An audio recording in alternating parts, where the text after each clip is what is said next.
Olá pessoal, tudo bem? Então hoje discutimos perdas e danos. Então perdas e danos é um tema regulamentado do 402 do Código Civil, em sentido específico, né, até o 405. Por perdas e danos, entende-se tudo que na esfera patrimonial, mas hoje também na esfera moral, na esfera anímica, se perdeu ou se deixou de lucrar. Então, a expressão perdas e danos envolve o que se perdeu, e aí de modo específico, o que perde, nós chamamos de dano emergente, o que se perde, e o que se deixa de lucrar em razão da inadimplência, nós chamamos de lucros cessantes. Além desses dois institutos, dessas duas espécies de perdas e danos, que vêm literalizados ali na nossa legislação, a jurisprudência dos tribunais do país, inclusive o Superior Tribunal de Justiça, identifica que além dos lucros cessantes e do dano emergente, nós temos também a chamada perda de uma chance. A perda de uma chance, que é uma teoria francesa, que é aplicada no Brasil, ela não é positivada na nossa legislação, mas como citei, ela já é aplicada pela jurisprudência e prevista também, acatada pela nossa doutrina brasileira. Então, a perda de uma chance, ela se qualifica quando, em razão da conduta do outro, houve a perda de êxito econômico ou de capacidade que resguarda dignidade à vida. Então, exemplos da jurisprudência que nós poderíamos citar para entender essa perda de uma chance. E é importante frisar que não é qualquer elucubração que vai resguardar direito à indenização referente a uma chance perdida, mas sim perda de êxito econômico, né, ou de capacidade de vida ou de dignidade à vida, no sentido próximo. Então, uma jurisprudência bem citada nesse tema envolve uma empresa que é preparatória para concursos públicos e no dia do concurso ela levava ali da porta da saída do cursinho para o local de prova os concurseiros. E aí, num desses dias, ocorreu que a van furou o pneu e a outra van que viria buscar os concurseiros não chegou a tempo. Então, chegaram os concurseiros ao local de prova depois de fechado o portão e, portanto, perderam a viabilidade de participar daquele concurso. Um dos concurseiros, que estava na van, promoveu uma ação buscando uma indenização contra a empresa preparatória de concursos, fundamentada nessa causa de pedir, dizendo que ele perdeu a chance de ser aprovado naquele concurso. Então, não é a mera elucubração, ele demonstrou que em vários concursos anteriores ele estava sendo aprovado e ele obteve, portanto, indenização fundamentado na perda de uma chance para esse caso. Nesse caso, ele perdeu a chance de êxito econômico e o valor da indenização foi um valor de remuneração para o cargo que ele participaria naquele concurso, certo? Mas quando a gente fala em perda ou redução da capacidade ou da dignidade humana, a gente pode citar um exemplo de um julgado, na realidade jurisprudência do STJ, onde uma família, na realidade os pais de um bebê, ali na data, pouco antes da data do parto, contrataram uma empresa de criogenia genética para fazer a coleta de células-tronco do bebê que estava por nascer, e aí marcaram o parto cesariana ou cesáreo, e no dia do parto, a empresa que faria a coleta do material genético não encaminhou nenhum enfermeiro, nenhum profissional para vir coletar o material. Nesse tipo de procedimento, se não coletado no exato momento em que há o corte do cordão umbilical, não tem como ser coletado esse material genético a posteriori. O que acontece? A criança que nasceu, representada pelos pais, moveu uma ação reclamando indenização contra a empresa de criogenia pela redução da capacidade de cura, caso no futuro viesse a buscar o uso de células-tronco em razão de uma doença própria ou de algum ente familiar que pudesse pudesse se submeter a tratamento com o uso de células-tronco. Então, aqui é uma redução do que se qualifica como dignidade da pessoa humana e houve ali a indenização fixada ao caso. Então, quando se pensa em lucros cessantes, não se confunde com a perda de uma chance.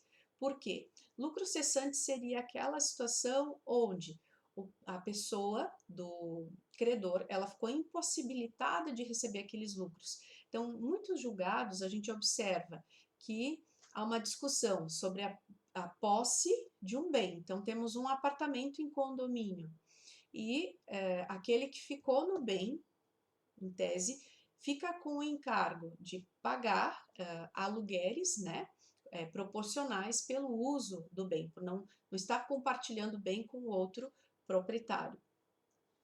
Então, imagina que houve esse combinado entre as partes e na data em que deveria sair o consorte, ele não deixou o imóvel. E já havia se combinado que esse outro, que não estaria utilizando do bem por aquele período anterior, ele teria alugado esse mesmo imóvel para um terceiro. Então, isso tudo já havia sido contratado.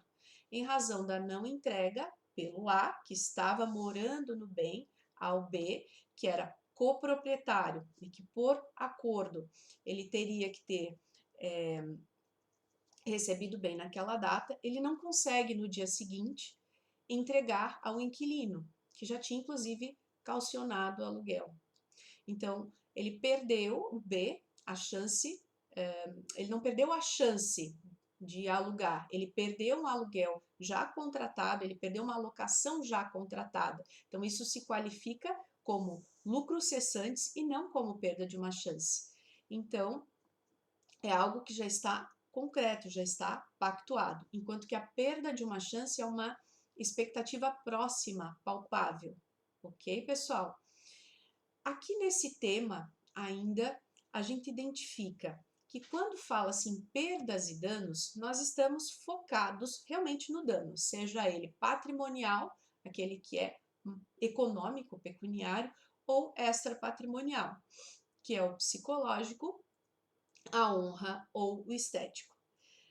Para que a gente consiga perdas e danos referente a esse dano, além da conduta humana e do dolo, então aqui dá para a gente encaixar com a chamada responsabilidade civil no critério, na espécie subjetiva, que é a regra, objetiva, que não posso dizer mais que é exceção, mas que vai ocorrer quando a lei prevê ou quando houver risco da atividade. Como assim?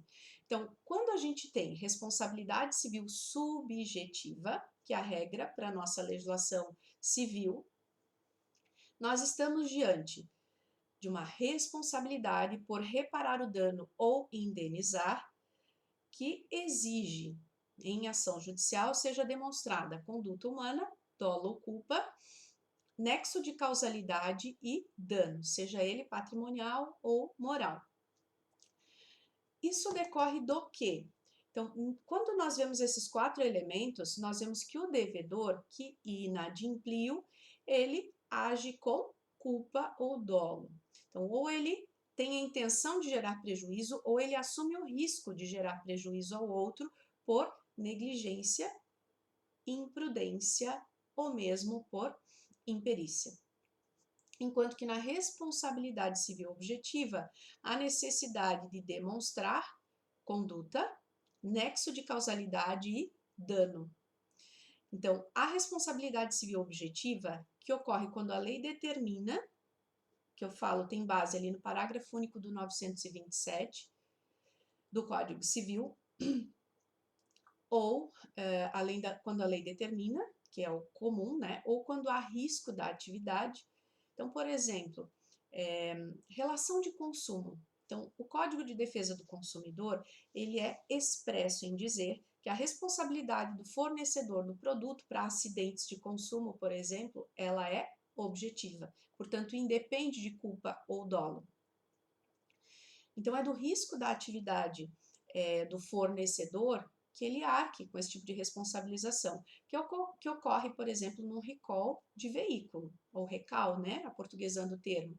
Então, o fornecedor do produto, fabricante do veículo, por exemplo, ele vai responder pelos danos. Não importa se ele não foi culpado naquele evento. Se houve um dano que gerou um acidente de consumo, um acidente que acabou não só depreciando o veículo, mas tirou a vida ou a integridade física das pessoas, então vai a fabricante responder por esse dano.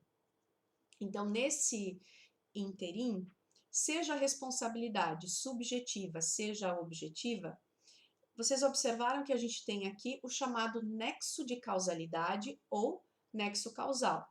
O que é esse nexo causal ou nexo de causalidade? É o link, é a conexão entre conduta, dano, e no caso da subjetiva, que é a responsabilidade civil subjetiva do 927 caput do Código Civil, além da conduta, do dano, também da culpa ou dolo.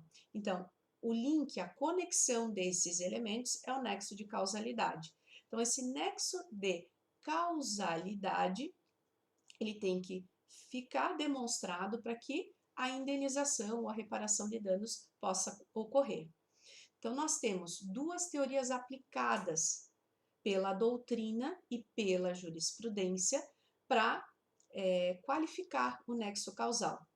Então, a doutrina cita três, mas a primeira, que é a teoria da equivalência das condições, não é aplicada.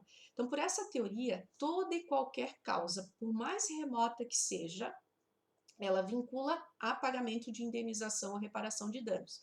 Descarto essa, porque se a causa não for próxima, não for hábil de gerar aquele resultado, nós não vamos ter como buscar indenização. As duas teorias aplicadas são a teoria da causalidade adequada e a teoria da causalidade direta ou imediata.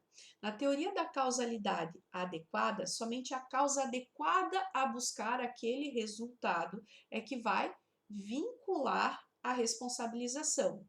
Então, se nós pensássemos num acidente de trânsito decorrente de uma falha de uma peça mecânica de um veículo, nós temos a causa do acidente. Então, por exemplo, um recall famoso no país envolveu um veículo automático, onde o tapete, ele era, a adesão do tapete do motorista era com velcro. Então, com o tempo, o velcro ia perdendo a função e ocorreu num determinado caso que o tapete foi para baixo do freio e impediu a frenagem do veículo, gerando um acidente de trânsito.